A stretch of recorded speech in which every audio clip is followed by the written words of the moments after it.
من أطيب المقبلات على السفرة برمضان السبرينج رول، كتير سهل وسريع ومنفرز كميات كبيرة وما بيحتاج منها إلا قلي قبل الفطور بشوي. سوات اختيارية على ذوقكم، بس أنا حشيتهم لحمة ناعمة وجبنة وجربت كمية بسيطة من المسخن وطلعت كتير طيبة وندمت إنه ما صورتها. بالبداية بنحضر الحشوة تبع الجبنة، حطيت ممكن تستخدموا معلقتين سمنة، معلقتين زبدة عادي ما بيأثر، ومعلقتين طحين، نص كاسة حليب.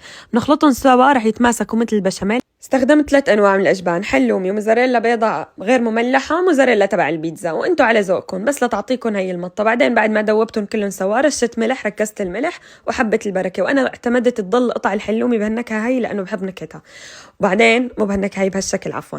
بعدين معلقة سمنة وحطيت اللحمة الناعمة كانت عندي شوي مدهنة، حطيت لهيل فلفل أسود وبهار بسيط يعني بهار حلو على ذوقكم، والبصلة مفرومة على الناعم. بس استويت معنا الحشوة هي الرقائق اللي استخدمتها، لفيتهم بهالشكل هاد، حطيتهم بشكل معين، بعدين طويت الأطراف من الجهتين وسكرتها. دوبت معلقة طحين ومعلقة مي بس خليط لنسكر الرولات ونتأكد إنه ما بقى تفتح. خليط الجبنة نفس الشي، بعد ما جمد بصير معنا سهل كتير التشكيل، لازم يتحط بالبراد ويبرد قبل القلي.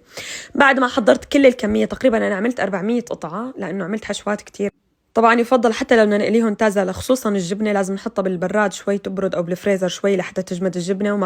انصحكم تجربوا هيك طريقة رح تعجبكم كتير ورح تعتمدوها. وهيك بعد ما تفرزوا معنا وصاروا جامدين، بس بنحتاج وقت القلي فورا منطالعهم من الفريزر للزيت. سلام.